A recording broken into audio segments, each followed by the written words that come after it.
The V4 is slow. Well, you're heavy-footed, so that's why we took the V6 out for safety. Okay. All right. You guys are just, you can look at me, not the camera. We're just going to have regular conversation. Okay. Okay? Cool. All right. Melanie, go ahead and tell me how you guys met. How we met.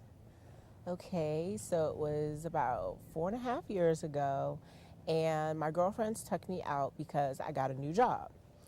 And we went out to a lounge. I think it's called, what is it called, Bess? It was the Lima Lima Lounge. So we're there, it's crowded, we're like, dancing, and I go to the bar, and my other girlfriend stays behind, and she actually saw Lee first, and, they're striking up a conversation and talking. And then after, me and my other girlfriend, Kia, came from the bar, Nicole said, hey, this is Lee, and he and I started to talk. And as we started to talk, I don't know how we got on some of the conversations that we got on in the middle of the lounge with music playing, but we found out that we had like so much in common. We were both working part-time at a group home, and we just had a lot of things in common. So the interesting thing was he was actually in the wrong lounge. He was supposed to be meeting his cousin at K Street's lounge, which is directly beside it, but he didn't realize that he was in the wrong club. So before he left to go see if he could find his cousin, we exchanged numbers, and the rest is history. This is history. Yep. And is that your version also? It's pretty much the same version. Only thing different was that I would say that before I met her and the girls, I actually went upstairs in the lounge, and this is when I realized I was in the wrong spot. I was waiting for my cousin, and I went upstairs, and I was looking around. I saw a buddy of mine that used to work with me, and I'm like, hey, man, what is the name of this spot? Because I'd never been to K Street Lounge before, and he's like, oh, this is Lima. And that's why I was like, hold up, I'm in the wrong spot. So I was like 2 seconds away from leaving. So I went back downstairs, hung out a little bit, and that's when I met Nicole first. And then Nicole introduced me to her, and we just started talking, and it's crazy because it was like we was right beside the speaker, and the music was blasting, but me and her were just talking and talking and talking and talking.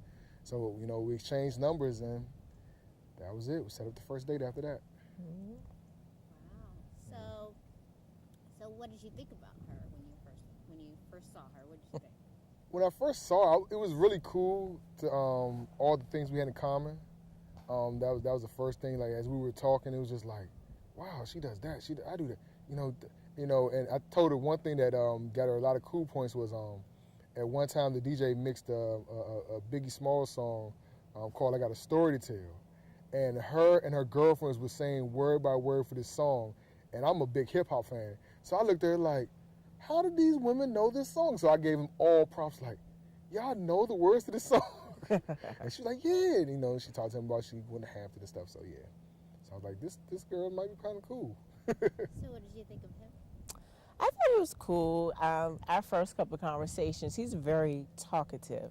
So, probably one of the most talkative people that I had ever dated before. So I was like, man, he really talks a lot. But he had a lot going on. He, at the time, he was getting his graduate degree from Bowie State University, and I had already gotten my graduate degree maybe like a year prior at Bowie State. So, he had a lot going for him, and, we just talked, and so we had good chemistry. And on our first date, he actually had a cold. He was sick on our first date. So that was, but he still took me out, and, we had a good time. But, I thought he was very, very talkative when I first met him. So tell me about the first date. The first date, where do we go to? Longhorn? Yes. Yeah, I was sick. I was sick as a dog.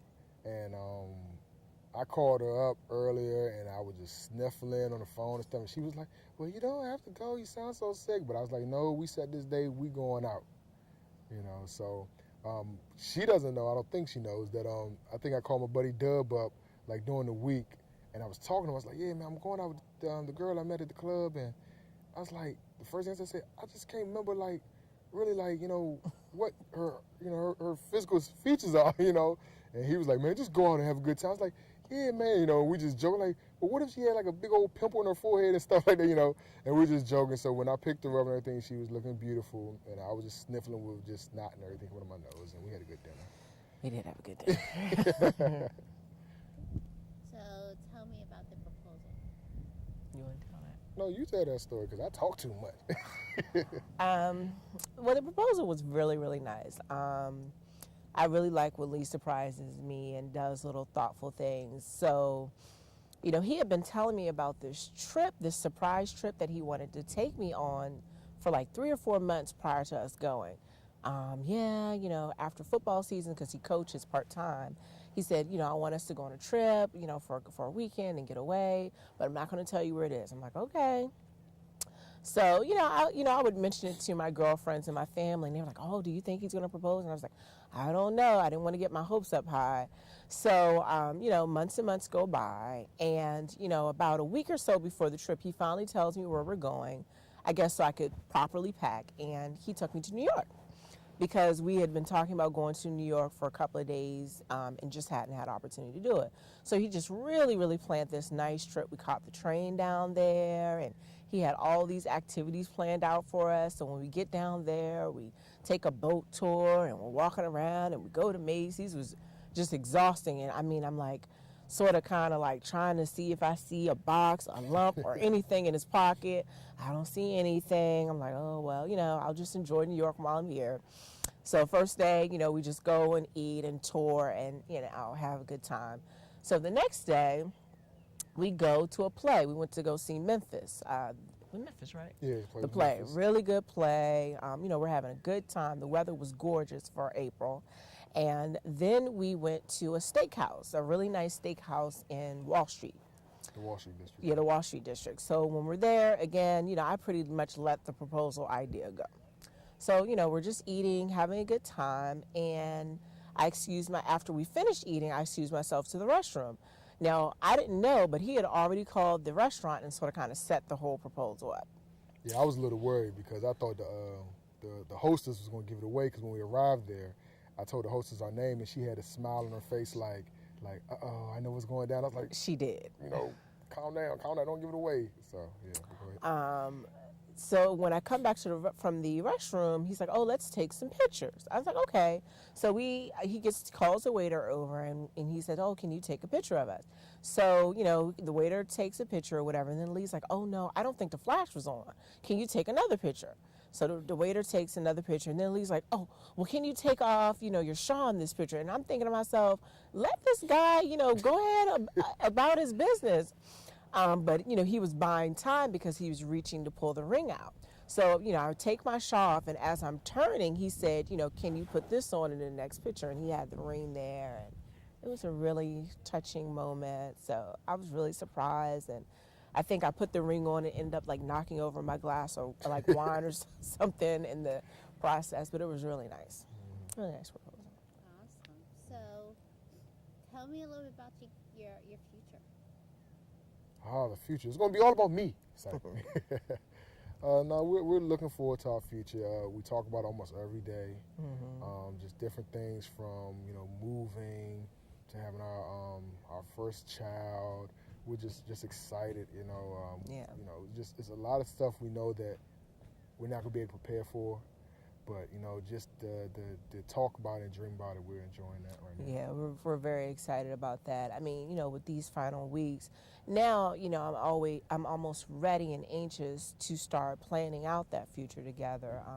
But, at this time, I think he's almost more excited to start having kids than I am. But, we're just ready to, start building a future and a life together. Awesome. So as soon as they stop, since the big truck leaves.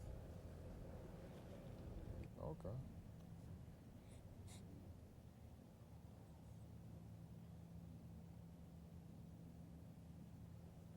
You could describe him in 3 words. Loyal, caring, sensitive. I'm a sensitive guy. Your turn. 3 words. I'll take caring, loving, and outgoing. Awesome. What else we do? Now Now, some couples have, talked about, how they're going to get through, like, the tough times of marriage. Have you guys talked about your philosophy on that and. Yeah, we're both big believers in God and our Christian background, so we know that in times like that, You gotta pray. Okay. This is his sensitive side.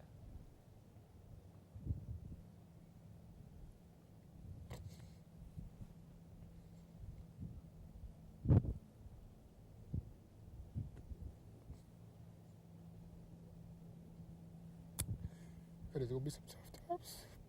Yeah.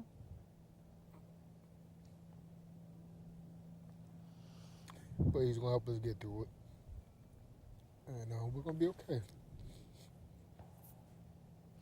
I think ultimately, like, both of us believe, like, divorce is not an option. So we're gonna make it work. We're gonna pray our way through, seek godly counsel if we need it, and we're gonna do it. And how excited are you about the wedding? I can't wait for it to get over. Yeah, I'm getting excited. It took me a while to get there because I don't know, it just seems so far away because, like I said, we got engaged last April. So, people would ask me, like, do a check-in or whatever, and they're like, oh, are you getting excited? No, not yet. What about now? No, it still seems too far. But I think when we were getting the invitations together to mail out and we got the invitations out, I think that's when I really started getting excited. So I'm excited now. We're really in countdown mode now. Can't wait to get to the beach. How do you think you're going to feel when you see her walking down the aisle? Be happy. He's going to cry. He's gonna cry. You gonna cry first? I think I'll be emotional too. I'm gonna try not to, because you don't want to get into that, like, ugly cry where all your makeup's messed up. But I don't know. I'll try. Dad's gonna jump for joy. He might shed a tear or two, even though he claimed he would not. All right. Well, that's all my questions. My husband blubbered the whole wedding. Okay. He cried. And what about you? I didn't cry until I got up there, and I was like, because he was trying to stop it, because he was crying. It's coming out everywhere. And his sisters gave him a napkin, and and then I looked at him, I was like, oh my God, he's crying. He must love me. Yeah. So yeah. They're sensitive. They're more sensitive than I think people realize. It's I think I'm more worried about my mom's situation. Which aunts? Yeah. Because his mother, she passed away, and we're having his aunts pretty much, be like the family representatives and sort of kind of step in. And you think they might get emotional a little bit? Yeah, they're gonna cry. Well, if you want to send me a photo of your mom, I can definitely put it at the end of the That'd video be in the nice. credits. Okay. Yeah. Dedicate the video to her. I think that'd be cool. I think that'd be cool. My husband's mother died when my daughter was 6 months old, so I understand. Oh, yeah. I understand. We're gonna do the. Wait a minute. What are we saying again? So you'll just say something like, if one of you want to start off and someone wants to end it, Melanie can start off, and we're so excited about our wedding. We can't wait to see you there. We can't wait to see you, and you can say on May 13th at 5 p.m. Okay. Okay. Oh. Okay. All right. All right, you ready? Yes.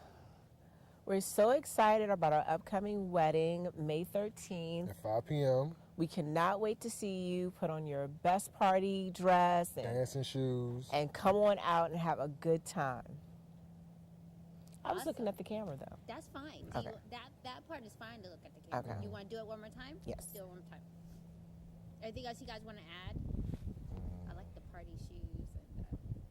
And, I'll just ad lib. Yeah, I have to just add that too. okay. We can't wait. We're so excited about our upcoming wedding, May 13th at 5 o'clock. Be there or be square.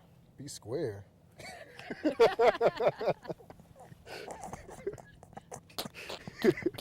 Is that corny? Yes, that was corny.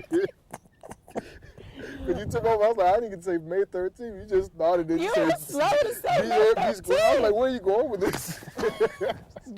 You tucked me to the corny spot. No, I You didn't come save me. Oh, boy. All right. Well, How about you start off? All right. All right. Go ahead.